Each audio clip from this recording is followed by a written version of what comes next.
Society. The Coulee Region Humane Society, to me, is an amazing organization that works so well with the community and with its supporters and volunteers and the veterinarian community, where we all come together for the sole purpose of benefiting animals and their owners and people alike. Some of the services that we offer to the public would be our education programs, our pet therapy events, where our pet therapy volunteers will go out and spend time with members of the community for stress reduction or just for some added therapy in the hospitals. We also have a dog trainer who does multiple different types of classes every week. She assists thousands of dogs every year, and the goal for us is to keep the animals in the home. So being able to have that person with that expertise that we can use as a resource to the public and anyone who needs assistance is very beneficial in us keeping animals out of coming into our doors. We service over 2,000 animals every year, and attached to those animals is normally a person or somebody in the community that either wants to adopt them, wants to foster them, wants to donate for their benefit and make a difference for that one animal. So on top of just the normal animals we see people coming in from every different avenue, whether they are looking to just come in and license at a convenient location, to being able to volunteer their time or take litters of kittens home and foster them. There's just such a wide spectrum of the people that we help and the services that we do here. One of my proud moments is once we were able to launch the foster program. We had an enormous outpouring of support in conjunction with the foster program, and we have saved so many lives just because we're able to give them that extra time and get them away from the shelter and have them really focused on their health and their behavior.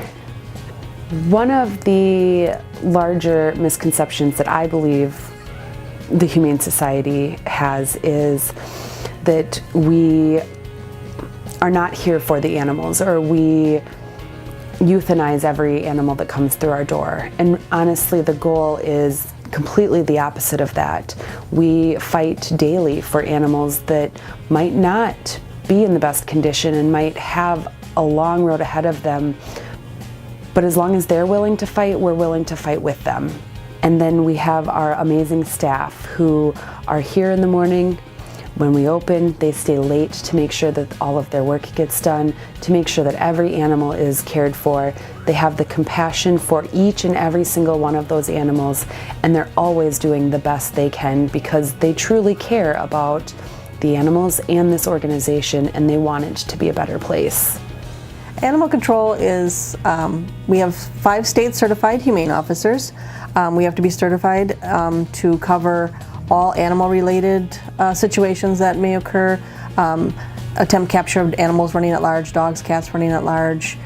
We follow up on bite reports that happen, any aggressive situations within the city limits, or I should say the county. We do inspections on all of the grooming and boarding facilities, even the vet clinics. If they board animals, we do inspections of those for the health department. We do rabies quarantines, we do rabies exams. So I think there's a lot more to what animal control does that the community is unaware of. Our wildlife program has grown quite a bit. I've really taken to the wildlife, so I've really pushed to do more of the rehabilitation here. We do about 1,100 to 1,200 wild animals a year that we see. We do a lot of owls, hawks, pigeons, baby squirrels, things like that, and we are building our program. We attempt to save as many lives as we can, especially in the wildlife. And just recently we got a grant to help the community out more. We got a grant which allows us to carry scanners in the vehicles. So now if we pick up a cat or a dog running at large and it's microchipped, we scan it right in the field. We attempt to take that animal home to reunite it with its family. The most important thing about our department is we're here for the public safety. That is our key goal. Everyone thinks that we're here, mostly for the animals, which is secondary, but animal control was put into place for the public safety in regards to animal-related instances. So that is our primary function, is public safety. I think the animal control department is a big source of education to the community. A lot of members of the community may not know all the laws and ordinances and regulations that are put in place, and that's what we're here for, is to help them understand that better. It's very easy to become a volunteer here at the Humane Society. What you have to do is either fill out an application online, or you can fill it out here at the shelter. I will process it, and it takes about a week or two, and I let you know via email once I'm done, and then when the next orientation dates are.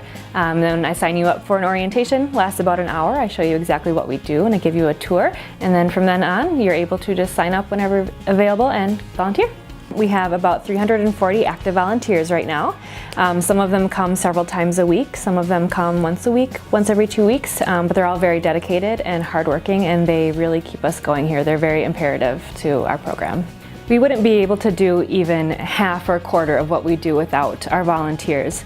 We added up all the hours of last year's volunteers, and with the over 8,000 volunteer hours we had in 2015, it was the equivalent of 4 full-time people and 1 half-time person working here for an entire year. So it's very imperative that they are here, and they do a lot of great things and really help us save lives. Sure. So my department, Customer Relations, deals with the front end of everything. So people coming in, so we greet them, see what they need, and then we answer all the phone calls and filter them where they need to go, or answer any questions that somebody might have when they're calling. So we do adoptions of all different kinds of animals, cats and dogs, of course, guinea pigs, rabbits, gerbils, turtles.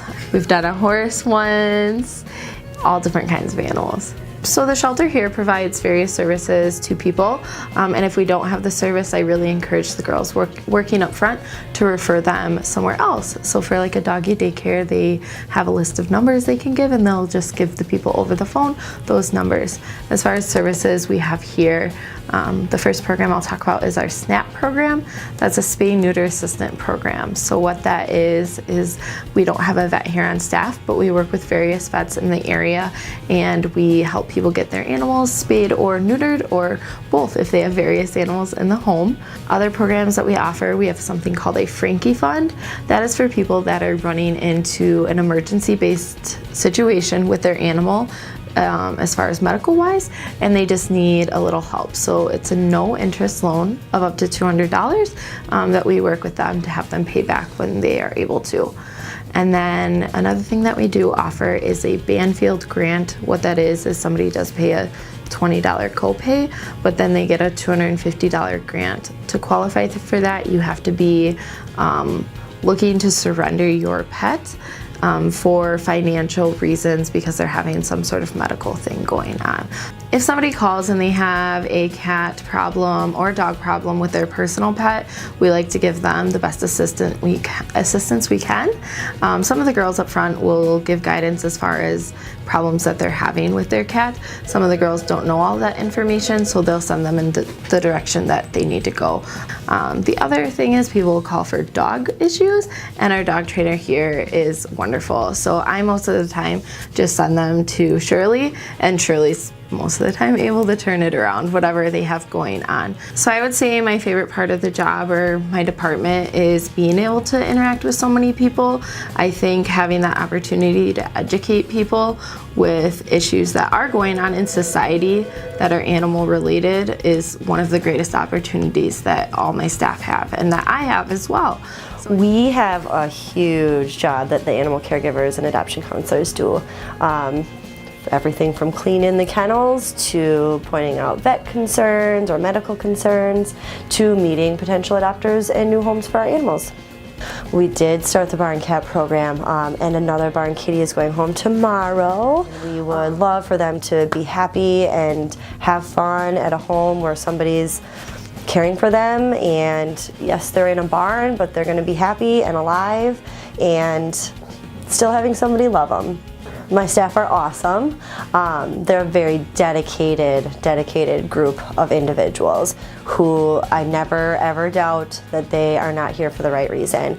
They can be compassionate, They can be caring, they can definitely be protective of the animals that are in their care, and obviously want the best for all of them. I think we have an awesome community. I love that we live in this community where people will adopt older animals. They're willing to adopt special needs animals. They're really understanding about what the animal might need. Maybe it's not going to be the best home, or maybe it's not going to be successful, but they're willing to give that animal a shot. It's very rewarding to know that we live in such an awesome place with awesome people. As the Pet Therapy and Education Coordinator at the Coulee Region Humane Society, my job is to provide educational services to schools and daycares and community groups, pretty much anyone that requests our presence. We have different educational opportunities for kids in the area. We have Crafts for Critters, which is held once a month at the Humane Society. Kids get to focus on a craft or service learning project that gives directly back to the shelter. We also have a Tales for Toddlers starting in February. That is a 45-minute group where moms and their young children can come for a story time and a fun, kid-friendly craft that they get to take home with them. We have 9 different programs that we offer to schools. Our most popular programs are Getting to Know You, which teaches younger children about how to be safe around animals, the proper way to approach and pet dogs. Also, making sure to ask permission before you pet is very important. We've actually had a direct impact on bite incidents in La Crosse County, so it's really nice to know that when we get out there, we do make a difference. I think humane education is by far one of the most important things that we can offer to our community. Not only does it, as for children and adults, it teaches a nice foundation of empathy and kindness.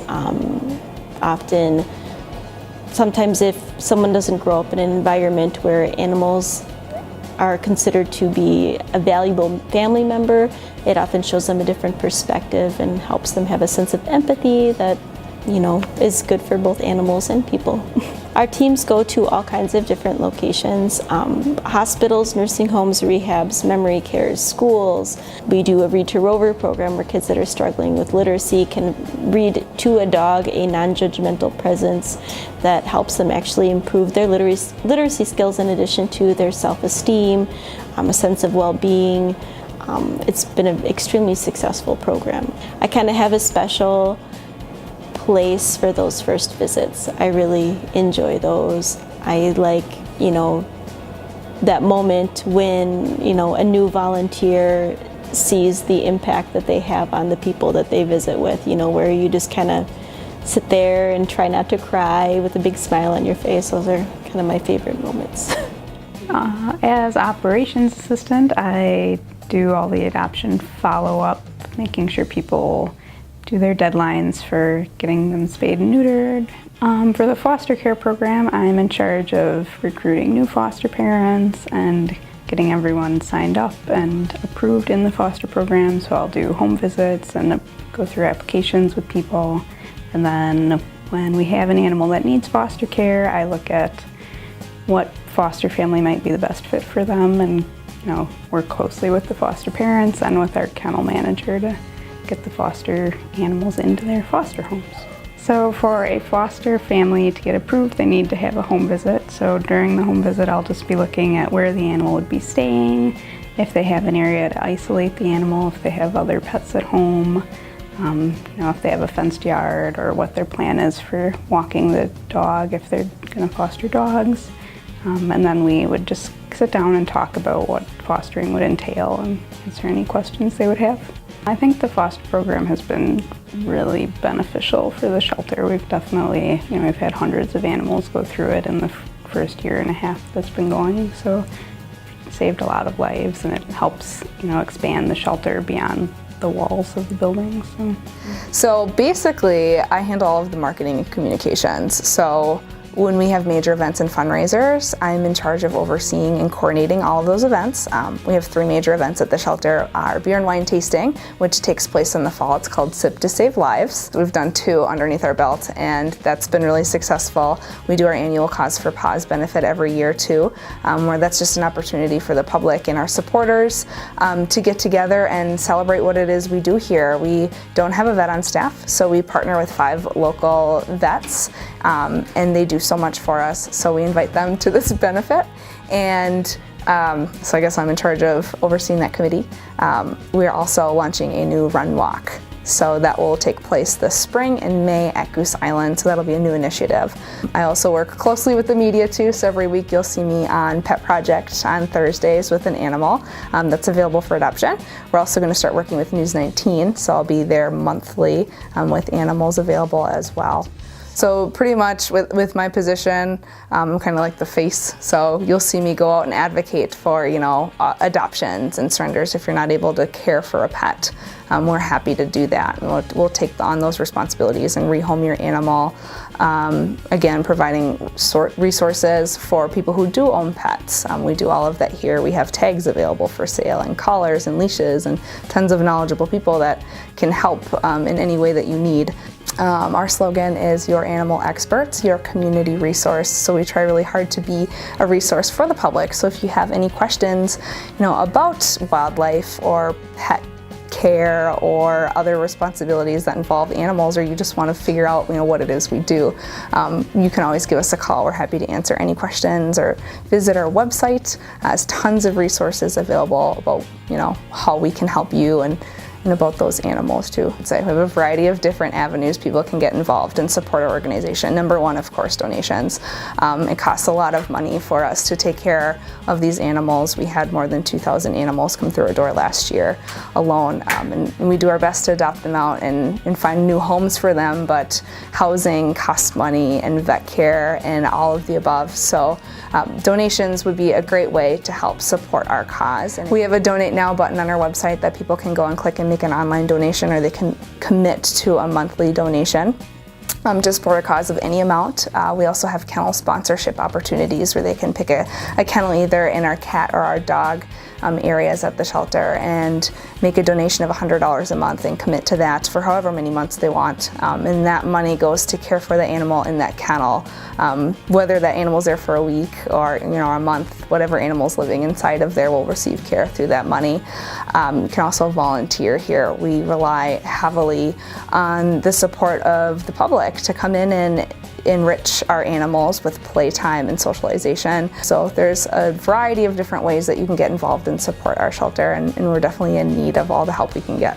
Right now there's about 18 different classes that we do, and that's what I do here. Or consults if people call and have any problems with their dogs. We do a shelter dog class where volunteers come in and take the shelter dogs out and help train them before they're adopted. We offer puppy classes for puppies that are 2 to 4 months old, and then we have a junior puppy class for puppies that are 5 to 10 months old. When they get older than that, they can go into a regular basic class. And we have some basic short courses if people only have 4 weeks and can't commit to 7. And those are different topics every week. And we have the shelter dog classes twice a week. We have a canine good citizen class if you're getting ready to have your dog be a pet therapy dog. We have canine social skills, just adding more manners and more distractions. So we have a wide arrangement of classes here. The number one reason why people come through class, well, it was tied last year. Jumping and not pulling on leash. So we work on polite greetings in every single class, from puppyhood, even canine good citizen class, not jumping up on people. We have one group of people that have been coming for almost 3 years. They're in the canine social skills class, and they signed up and they just kept signing up again and again and again, and it's almost 3 years. Wednesday night is their night out with the dogs, and they don't want to quit. So those are the people that you really give a lot of credit to. I get paid to have fun. It is fun. It's fun seeing the puppies come in and seeing how they grow up in the 6 weeks. And every class just has its own fun.